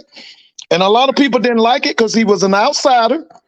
He was not an HBCU graduate. When he brought his staff, none of them was SWAC except Johnny Cole. Johnny Cole had gone to Texas Southern. But he was hated initially because he wasn't from the SWAC. I remember when he came. But he took over the black college football. And it was Billy Joe that broke his stranglehold that he had on black college football. I'm gonna say what my man T.O. said. You hate to love me. Yeah, because that Pete Richardson, man. Woo, boy. What's going on? What's going on, man? What you got? What you got? Tell everybody, look. What you tell them? Get your damn tickets. Oh, for sure, man. Get your damn tickets, bro. Oh yeah. I'm trying to get my tickets. My stepson gonna be at Jackson this fall, so shoot. That's what's up. Oh yeah. That's too. What you got to say in this? First of all, what do you think about the I don't know if you watched the interview or seen parts of the interview I did with Bruce Eugene. What do you think about that? I didn't see the interview. I just saw the piece that HBCU GameDay did. I did catch some excerpts, so I don't want to put my tongue in my mouth. The only thing, and that's why I got to be careful with my words because I didn't see the interview, but the way the HBCU GameDay article read off to me, I always say two things could be true. I'm not going to ever question anybody for feeling the way he feels, but the same token, I personally just feel like, you being who you are to their school, I don't think that was the platform. I don't think you shouldn't have said that, you know what I'm saying, out in an open space like that. Because to me, I felt like he came off wanting something as opposed to just like putting the school first, to me. At least the way the HBCU GameDay article read off. It was like, what can I benefit from it? I'm not happy because the least he could have did was put me on his staff. You know what I'm saying? And that's why I want to be careful what I'm saying, because I don't put my foot in my mouth. Yeah. Don't want to miss words. Yeah, but I'm saying, because I didn't watch the interview. So please, if anybody hear me, I did not watch the interview. I didn't see it. I'm just telling you how it came off reading the HBCU GameDay article. And I just felt like, reading that article, it didn't come off in a good light to me. It came off not putting Grambling in his best light. Not saying that he shouldn't feel the way he feel. And I get it. Some of us, we don't, some of us, myself included, tend to be unfiltered. But even with me being so unfiltered, I know to have tact. You know what I mean? And everything just can't be out there for the world to know. You see what I'm saying? Mm-hmm. Like, everybody knows I love JSU. Does JSU, at least in the past up until now, they do everything the way I want to do it? No. Did they did everything the right way, in my opinion? No. But it's like a marriage, you know what I'm saying? I'm not going to sit here and bash my spouse in public. And then, you know what I'm saying, now I'm a bash behind closed doors, but in public, I'm going to defend it. You know what I'm saying? That's how it came off to me. Yeah, I mean, it's like I said, to me, I still see this, just talking to him, he got genuine love for his institution because he put in the work when he was there. I mean, but like I said, if you had something to say, you just say it. But like you said, it could have been done. We could have had a separate one, and like how you feel. This is how you feel. This is how you feel. But I still, man, when he came on the show, like bro, I don't really get starstruck like that, but I'm like, bro, you a legend. You a legend. Sure. You a legend. Let me just say this, facts, and I think I'd be remiss if I didn't tell you that, being an HBCU football fan, like even me, a Jacksonian, I came to his defense because when they put out the top 10 quarterbacks since the year 2000, I'm the first one in a public space to say, you did say he need to be number one. I'm the first one to say it's ludicrous to not have him number one. The first one in the public space. So, and I'm a diehard Jacksonian. You cannot deny his greatness. You know what I'm saying? And even what he's done up until this point as a coach. So I don't have a dog in the fight. Obviously, me being a Jacksonian, but being an HBCU football fan, like I said, reading the article, I didn't look at the interview, but just reading the article, it didn't put him in the best light. So maybe I could fault the writer, which I don't know who wrote the article, but it didn't put him in the best light, with regards to being a voice for Grambling. Right. I see. I don't know. Did you catch the interview yesterday with Jacoby? I caught bits and pieces. I was in the midst of doing some work. I did tune in, but I didn't watch it straight through. Mm-hmm. What do you think about him, man? Man, I got to tell you, even watching him at practice, well, I shouldn't say practice. Watching him at doing all the summer workouts, I say workouts yesterday. Mm-hmm. And even just, knowing how we were pursuing him, out of high school. I'm very intrigued with the kid. I think he's a great talent. I think it's a damn good gift for us. Anytime you can get a 3-star quarterback, it's always a good get, on the FCS level. Right. And I really feel like he's going to have his foot. He's going to have something to say, in this quarterback battle. Can never go wrong because a player like Jacoby is a typical Big Daddy and W.C. Gordon type of player. You're talking about a fringe elite player in the state of Mississippi, high school, small town, that's coming to Jackson State. That kid right there is the prototypical kid that will go to Southern Miss and become a star that we will miss out on. And that's what I was trying to tell you, a lot of people earlier, about what we're getting at Jackson State with TC going to get those small town kids in rural Mississippi. Not that Canton's rural because it's right outside of Jackson, but you get my drift. Mm-hmm. You look at a Joe Perkins, you look at Jacoby and Morgan. Like, we're out here, and I like the narrative that we changed the perception because Jackson State is loaded with 3 stars all throughout this football team. Mm-hmm. So we've changed the perception that we can get those kids. You know what I mean? Yeah. And even like a Joe Perkins, same thing. Joe Perkins is a high-ranking 3-star kid, similar to Jacobian. Go to an FBS program for a year to 2 years, but because you have a great relationship with the previous staff, and let me tell you how it works, man. You think about had we signed Jacobian out of high school and he don't go to Syracuse. Just watch how this works. If he comes to Jackson State out of high school, he's not at Jackson State right now. Right. When you think of Coach Prime coming, us losing the amount of players we only had 11 players on the entire roster from the state of Mississippi. You see what I'm saying? And so now you don't have a Jacoby and Morgan. Now look at the flip side. He goes to Syracuse, starts as a true freshman, 4 games, has a decent showing. Dino Babers is still the coach, and Syracuse is trending up. Mm-hmm. And then you look at not playing last year. I think he's a graduate transfer or close to graduating right now at Jackson State, and he has 3 years of eligibility. Coming home, same thing with man, I get so many players in my head. Joe Perkins. Same thing with Joe Perkins.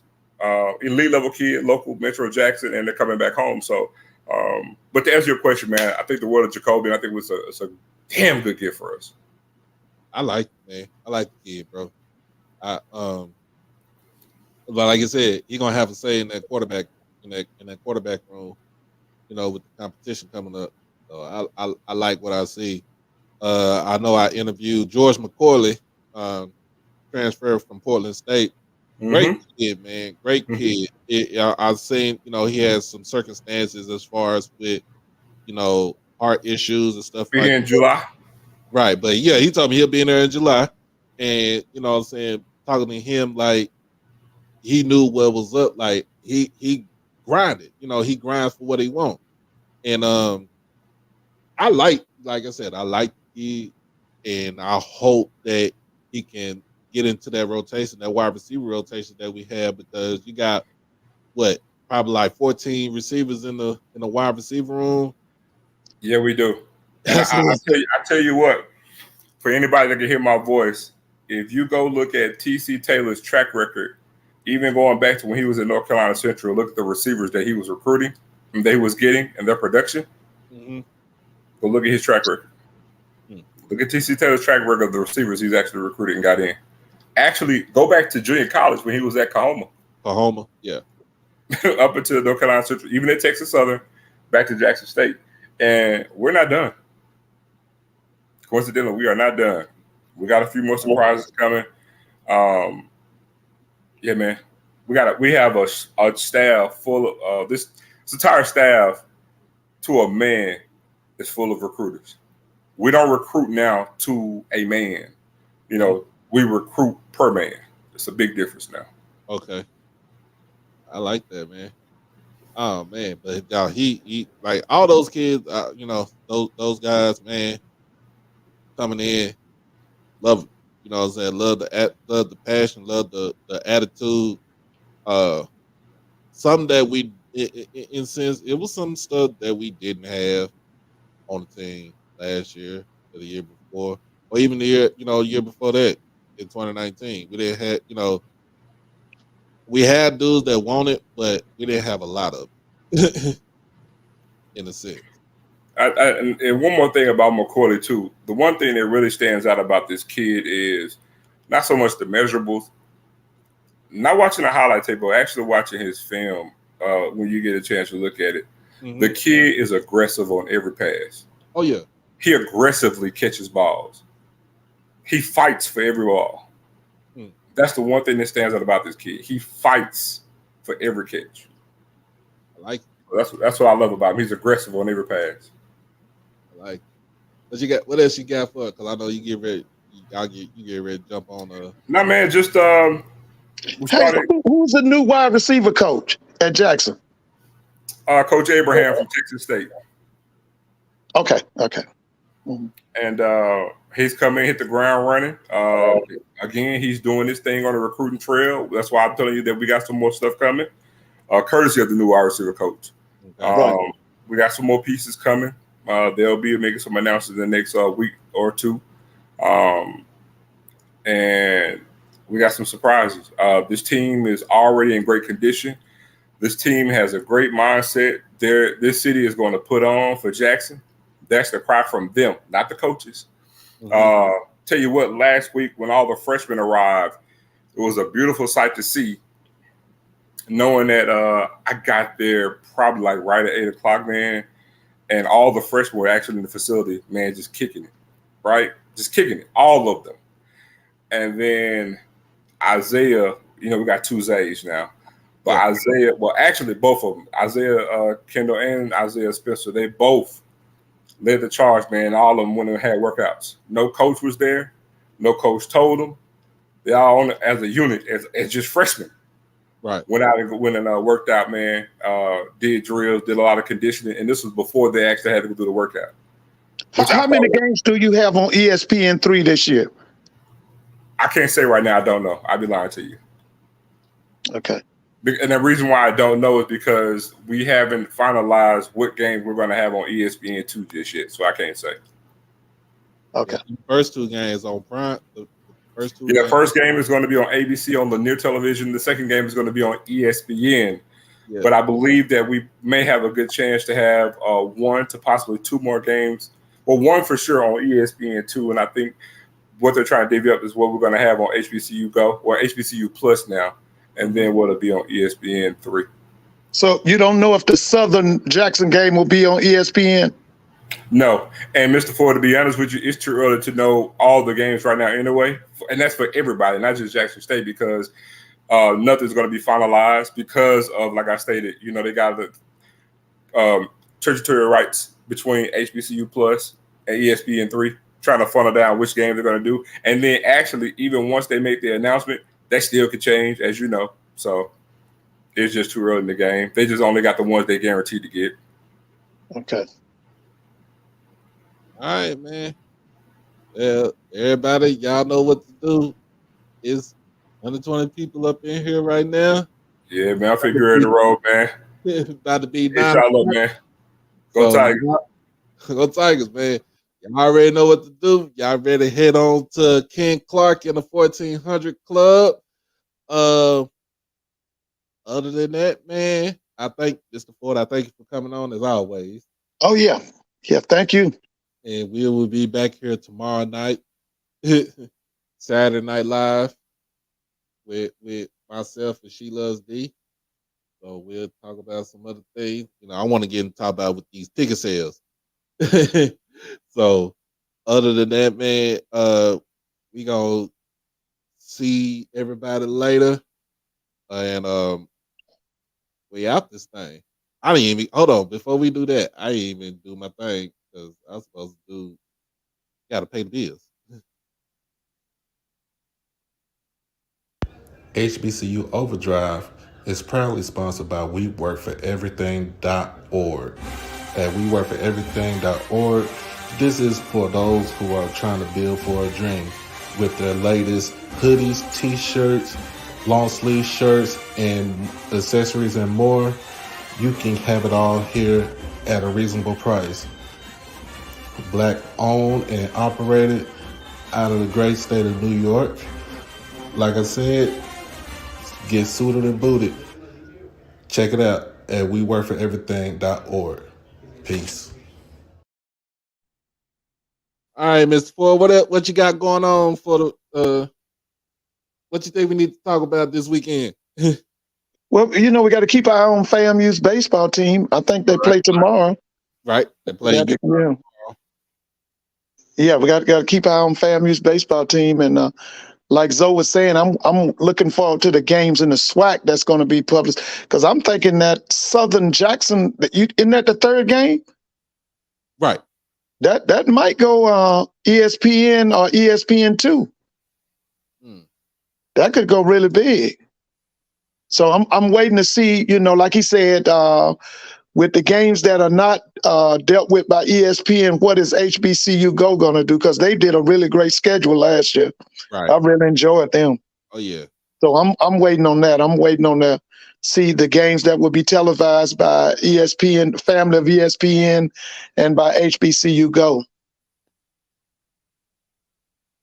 All right, man. Because I'm thinking, don't you think Jackson probably get at least 6 games nationally televised, right? What do you think? They should.